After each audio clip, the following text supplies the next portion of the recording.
Un saludo muy especial a todas las personas que semana a semana se van uniendo a esta exégesis, esta reflexión que hacemos del domingo. Les invito entonces a que continuemos con nuestra lectura del Evangelio de Lucas. Para esta semana tenemos el capítulo 17, los versos del 11 al 19. Les invito a que demos una primera lectura y que luego lo vayamos mirando de acuerdo con su estructura. Comencemos diciendo que en la época de Jesús se consideraba que todas las enfermedades eran un castigo por los pecados. La razón es que todos creían que la justicia de Dios se practicaba de esta manera. Y como solo unos pocos creían en la otra vida, entonces pues decían que Dios arreglaba las cuentas con los malvados en este mundo a los ojos de todos. eh, Él enviaba las enfermedades y la peor de todas pues era la lepra. El leproso era considerado la encarnación del pecado. La lepra que lo cubría hacía visible de forma externa todo aquello que él llevaba dentro. Y se decía que Dios golpeaba con la lepra a los envidiosos, a los arrogantes, a los ladrones, a los responsables de homicidios, de falsos juramentos, de incestos. En, en hebreo, lepra se dice sarate, sharat, que deriva de la raíz sharat y que significa golpear. Dios golpeaba con la lepra a aquellos que pues hacían el mal. Esta es la razón por la cual el leproso no sustentaba ningún tipo de compasión de parte de nadie hacia él, porque según esta concepción, él mismo se había labrado su propia desgracia. Nadie tenía compasión o misericordia frente al leproso. Él había cometido su pecado y por lo tanto, pues que él mismo se las viera como pudiera. La lepra era una enfermedad incurable. Curar un leproso era como resucitar un muerto, porque la lepra era la hermana de la muerte. Y la Torá establecía cómo debían comportarse estas personas. El leproso, dice el libro del Levítico en el capítulo 13, debe llevar vestidos rasgados, la cabeza cubierta, cubrir el rostro hasta el labio superior. Y si alguno se acerca, debe comenzar a gritar: aléjate, yo soy una persona inmunda, soy un inmundo, soy despreciable, soy desgraciado. De hecho, vivían alejados de la comunidad, aislados de todos en el bosque, y dormían en grutas, en cuevas. Y si alguna persona de pronto quería ser generosa con ellos, entonces debía llevarles de comer y debía dejar la comida en el límite del bosque. Y después ellos, cuando esta persona se retiraba, ellos se acercaban, tomaban el alimento, pero no se podían encontrar con ninguno. Frente a esta realidad hay algo peor, y es que los leprosos se sentían refutados, rechazados, no solo por los hombres, sino también por Dios. Era esta la catequesis que recibían de niños las personas, que el leproso era un maldito de Dios. Y lo peor, pues que se convencían ellos mismos, ellos también así lo entendían. Es decir, recibían el rechazo de la comunidad, de la gente, también de Dios, pero ellos también así se consideraban, hasta el punto de convencerse que si ellos mismos tenían esta lepra era porque ellos mismos habían, quién sabe qué pecado cometido o qué pecado estaban cargando de parte de sus padres. ¿Cómo es que concebían que esta condición del leproso era eh, porque era pecador? Lo hacían porque las dos son realidades feas, dañinas, destructivas. Son males que dañan a la persona. Tanto la lepra como el pecado pueden asemejarse en ese sentido. Podemos pensar, por ejemplo, en qué sucede a quien contrae esta enfermedad. De la lepra sabemos que no mata, hace perder la sensibilidad y la consecuencia es que no se distingue más lo que te hace bien de lo que te hace mal. El frío del calor, incluso si es una persona, si una persona acaricia una herida, si una persona hace una caricia o hace una herida, no se comprende la diferencia. Puedes caer en el fuego y no lo sientes, puedes cortarte un dedo y no te das cuenta.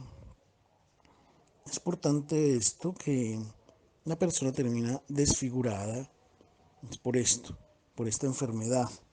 Esta enfermedad se vuelve despreciable a la persona, irreconocible, se vuelve alguien que no parece humano y la condición del leproso es una parábola, digámoslo así, es una imagen de aquello que sucede a quien pierde la sensibilidad moral. No se da cuenta más de lo que es bueno, de lo que está mal, de las consecuencias, de las opciones que toma. El profeta Isaías en el capítulo 5 dice, hay de aquellos que llaman bien al mal y mal al bien, que cambian la tiniebla en luz y la luz en tiniebla, que cambian el amargo con lo dulce y lo dulce con lo amargo. Quien pierde la sensibilidad moral comienza a arruinarse. La persona se desvía, se deshumaniza, se vuelve fea, incluso repugnante, como el leproso. Pecado y lepra entonces tienen un punto de unión, si se quiere. El pecador no muere, pero se vuelve cada vez más irreconocible, más repugnable. Su aspecto humano inclusive comienza a desaparecer y de su esencia, ya no es más humano, se deshumaniza. Pensemos por ejemplo en una persona corrupta, violenta, criminal. Le decimos todos que es una mala persona, que es detestable, ha perdido la semblanza humana y a veces incluso el, el degrado moral se refleja en la apariencia externa. Cuando nosotros lo observamos, percibimos a veces la lepra que lleva dentro. Y al igual que el leproso, miramos cómo lo evitamos. No quisiéramos tenerlo a nuestro lado. Así era que eran tenidos en cuenta los leprosos y los pecadores en el tiempo de Jesús. Pero aquí surge una pregunta entonces. ¿Es Jesús compatible con esta manera de relacionarse con los leprosos y los pecadores? Jesús lo hace igual que lo hacemos nosotros, que hacemos a un lado a los pecadores y no quisiéramos juntarnos con ellos y también a veces lastimosamente con los enfermos. Veamos qué pasó entonces en este capítulo 17, cómo fue que Jesús se comportó cuando se encontró con los leprosos. Leamos los versos, primero los versos del 11 al 14 de este capítulo 17. Es importante, antes de adentrarnos en el texto, tener muy presente que cuando los evangelistas relatan las curaciones realizadas por Jesús, no quieren solo darnos informaciones, ellos quieren darnos catequesis. Y esto es una catequesis, es una nueva forma de dar catequesis. No son crónicas de cómo sucedieron los hechos, sino que son, cada palabra, cada frase tiene una intención de mostrarnos algún aspecto de nuestra relación con Dios. Ellos quieren alimentar espiritualmente las comunidades cristianas de su tiempo y las nuestras hoy. Por eso presentan los episodios sirviéndose de imágenes bíblicas, aludiendo de forma a veces velada y otras veces explícita a episodios del Antiguo Testamento. Y así como los relatos de curación se vuelven siempre parábolas de las cuales estamos invitados a acoger siempre el mensaje. El pasaje de este domingo es una de aquellas parábolas, una de aquellas catequesis que debemos leer más allá del hecho material. Esto es de la eh, sanación simplemente que Jesús realmente ha realizado y que trataremos de acoger es lo que tratamos de acoger es lo que el evangelista nos quiere comunicar.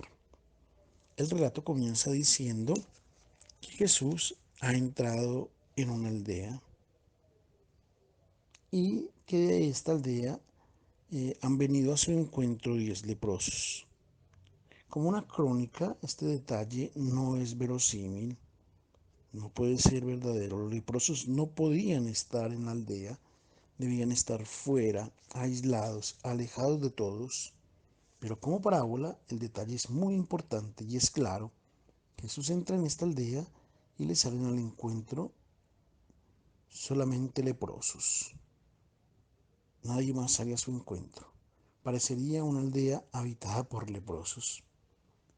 Esto representan entonces más bien a la humanidad. Lo que Lucas nos quiere decir es que hay una representación aquí de la humanidad. Es ella la que Jesús encuentra, una humanidad que pide ser purificada por su palabra. Pensemos en quiénes son las personas que Jesús encuentra en el Evangelio normalmente. Son personas marcadas por el dolor, la enfermedad, el pecado, el hambre, cada por nuestras miserias. Es nuestra humanidad la que Jesús encuentra, eh, así como se reflejan todas las maldades, las enfermedades y los dolores, también son las realidades que nosotros vivimos hoy. No podríamos nombrarlas todas porque las conocemos bien: enfermedad, guerra, violencia, injusticias, marginaciones, opresiones, las lepras de nuestro mundo. Es una humanidad leprosa que tiene necesidad de ser curada a través de la palabra del Evangelio. Nuestro egoísmo ha hecho leproso inclusive la creación, la misma tierra, el mar, el aire que respiramos, se ha vuelto leproso porque nosotros lo hemos así convertido. Aquí se encuentra una necesidad de salir de esta aldea.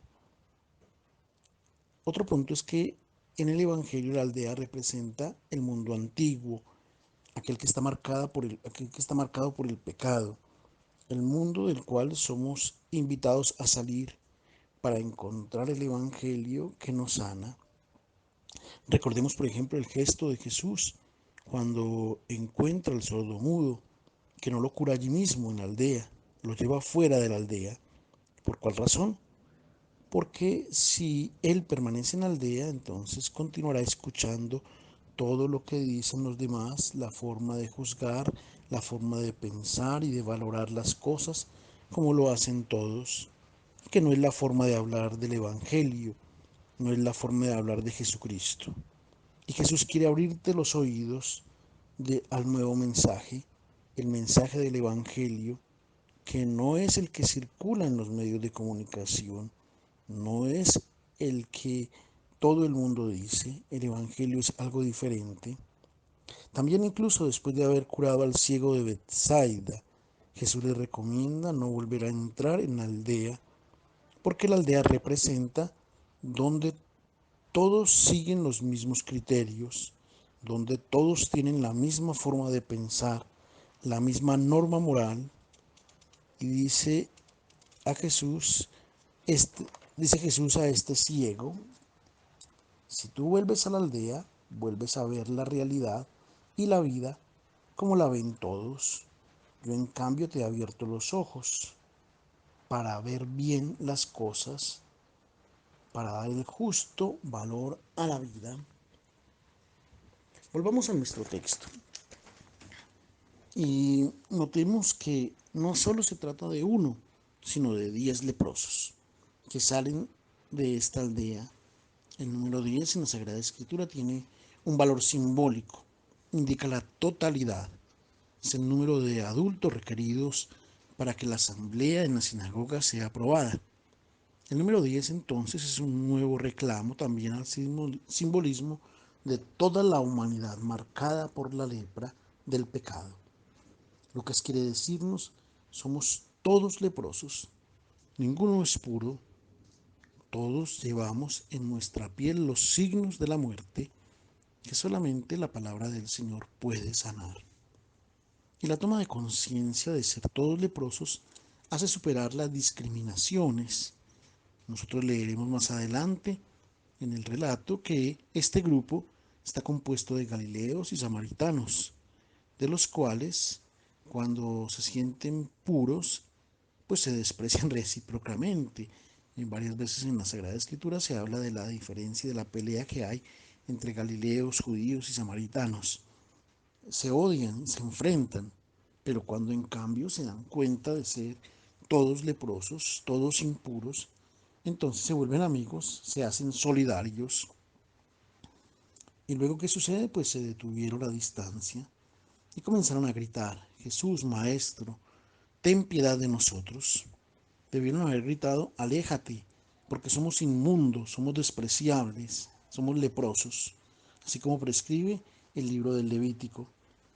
Pero en cambio se dirigen a Jesús llamándolo por el nombre. Son las primeras personas en el Evangelio, según San Lucas, que llaman a Jesús por el nombre. Después será el ciego de Jericó que lo llama por el nombre. Y luego también un tercer personaje, el malhechor sobre la cruz, los únicos tres que llaman a Jesús por el nombre. Nosotros llamamos por el nombre a una persona cuando se, se nos es amigo, es una persona que es amiga nuestra. Por ejemplo, las autoridades no los llamamos por el nombre, los llamamos por el título. Y a quien no conocemos le decimos usted o tú. Aquí, en cambio, lo llaman por el nombre. En el Evangelio según San Lucas, son las personas que se sienten amigas, cercanas a Jesús, quienes los llaman, y el nombre, lo llaman por el nombre. Enfermos, pecadores, se sienten que pueden dirigirse a Jesús llamándolo por el nombre. Y no le piden la sanación porque creen y bueno, más aún saben que la lepra no se cura. Le piden, ten compasión de nosotros, misericordia en tus vísceras, amor por nuestra condición. Son personas marginadas de la sociedad, alejadas de la familia, de cualquier afecto.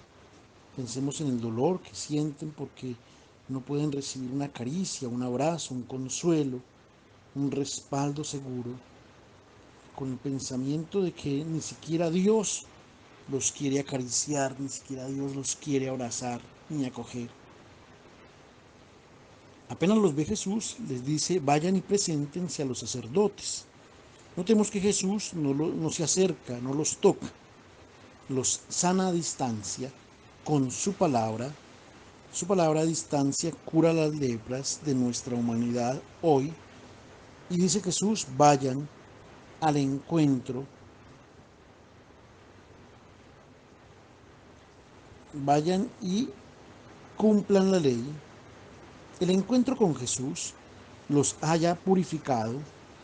Preséntense a los sacerdotes, los cuales verificarán su estado. Esa es la tarea de ellos, verificar que están sanos y que pueden volver a la sociedad, incluso pueden volver a entrar en el templo.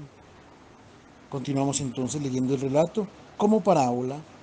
Cuando nuestra humanidad toma conciencia de su propia miseria y se da cuenta que solamente la palabra del Evangelio la puede curar, para ella inicia el camino que lleva a la sanación. Si se confía en la palabra de Jesús, como han hecho aquellos 10, y la humanidad reemprende su camino y acoge una vía que Él le ha indicado, que el Señor indica, los signos de la lepra, del pecado, gradualmente son destinados a desaparecer. Y de hecho, mientras ellos van, quedan purificados.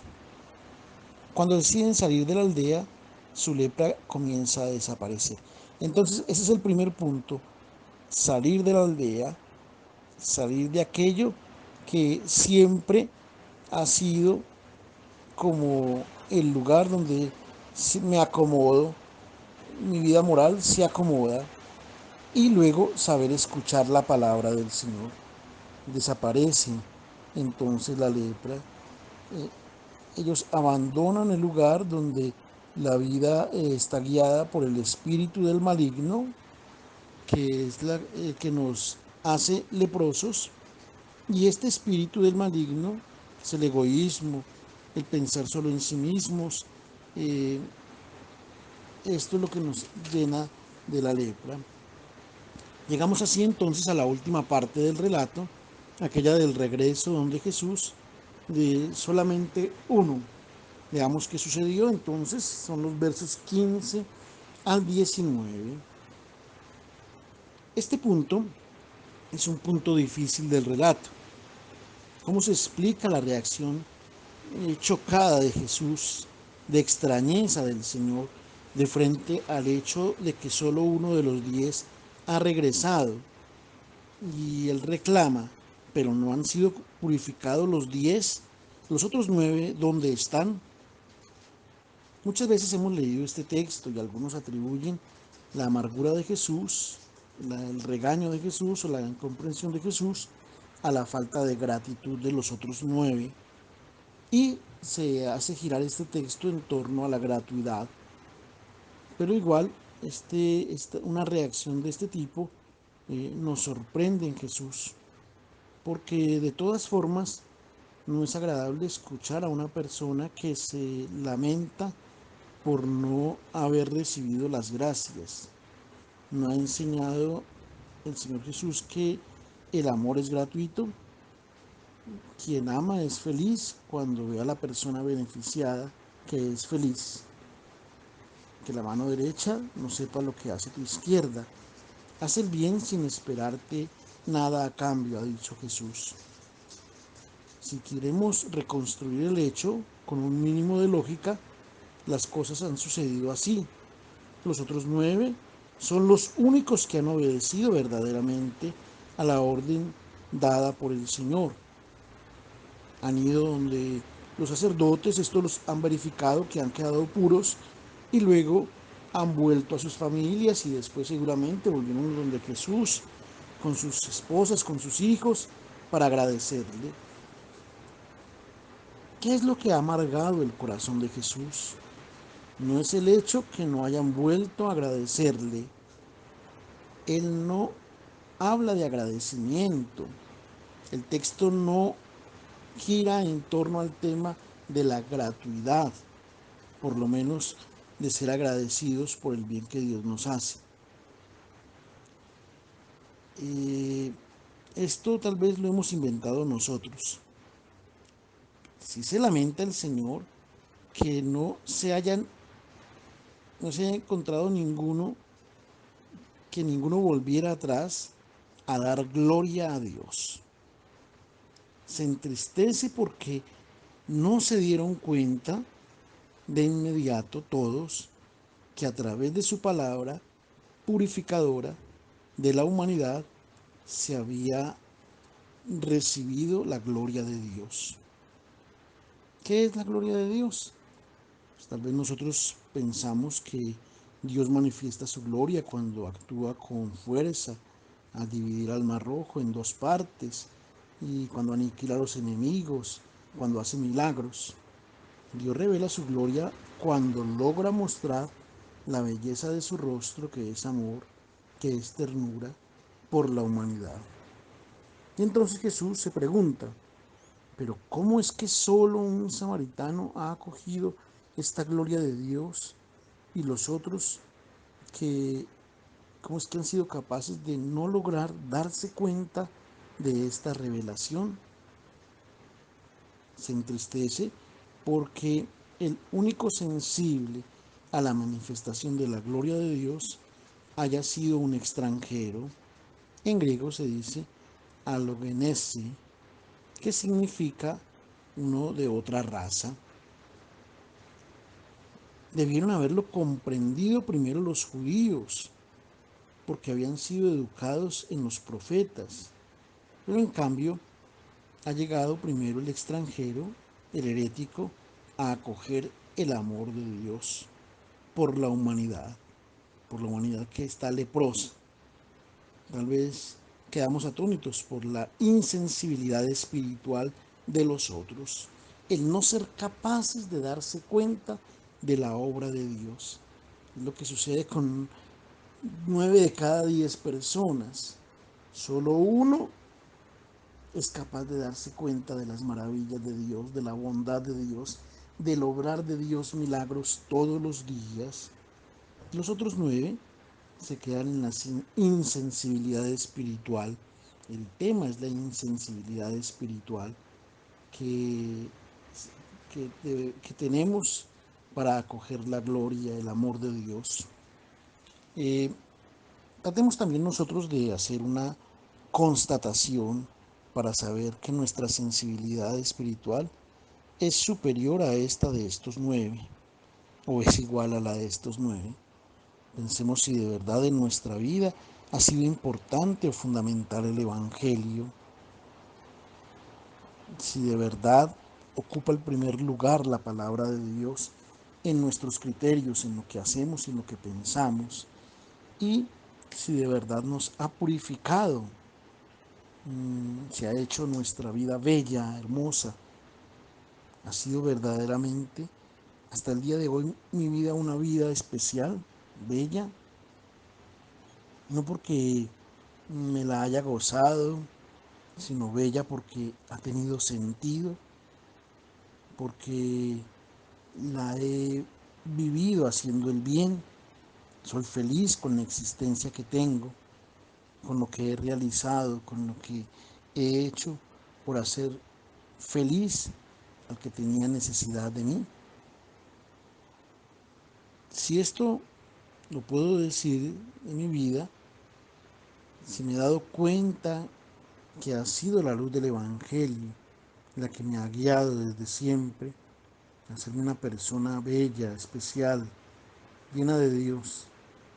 Y me ha pasado por la mente entonces dar gloria a Dios, que a través de mí, que le he podido dar sentido a mi vida, por la fortuna que tengo, que he tenido al encontrar a Cristo en mi camino, encontrar su palabra, y es ella la que le da sentido a mi vida,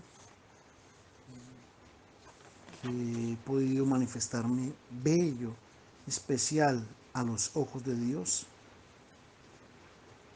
Otro ejemplo, alguno ha dicho, por ejemplo, alguno te dice, qué bonita familia la que tú tienes, qué bonita tu relación de pareja, a pesar de todas las dificultades que has tenido que enfrentar, ustedes dos han logrado perseverar y continuar amándose.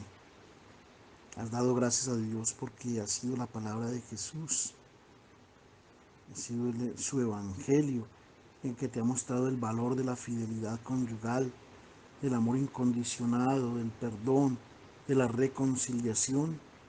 Has acogido la gloria de Dios que ha pasado a través de la palabra de Cristo, a través de su evangelio. Nosotros muchas veces nos lamentamos, no todos los días, por nuestra sociedad, por tanta lepra que vemos alrededor de nosotros. Corrupción, hedonismo, sincretismo, violencia, pérdida de valores.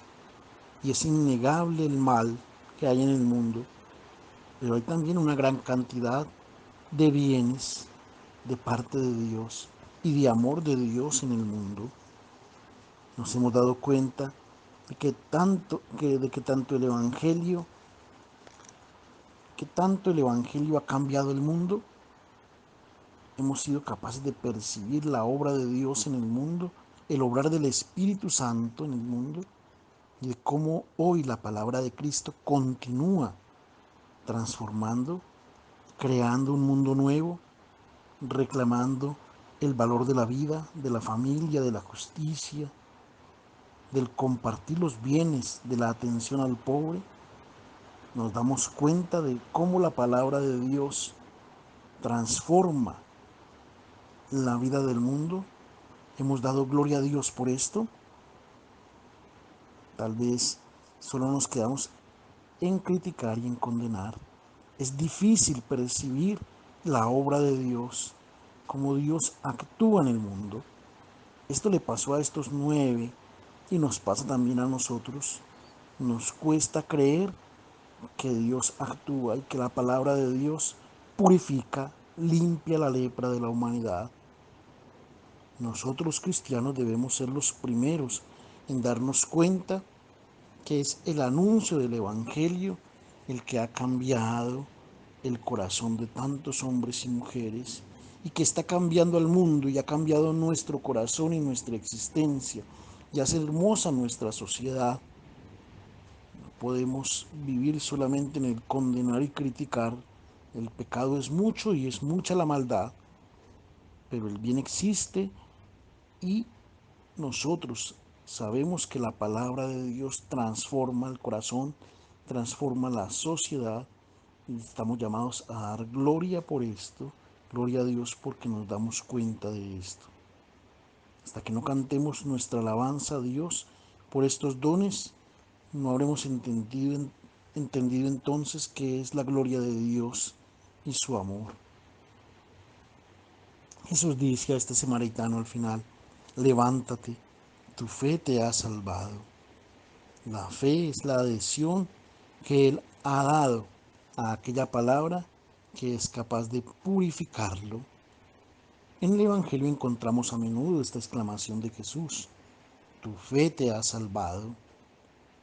Está diciéndonos a nosotros hoy, si tú confías en mi palabra y sigues el camino que yo te indico a lo largo de esta vía, de este camino, tú verás todo aquello que te deshumaniza, lo descubrirás, entenderás qué es lo que no te deja ser humano verdaderamente y serás purificado por la palabra de Dios, por el Evangelio. Pidámosle al Señor que nos dé la gracia, no solamente de ser agradecidos, sino de ir más allá, de descubrir cómo la palabra de Dios continúa hoy purificando la lepra en el corazón de tantos hombres y mujeres y de nuestra sociedad. Que el Señor nos permita a través de su palabra ser cada día más humanos, ser cada día más testigos de su infinito amor. Una feliz semana para todos.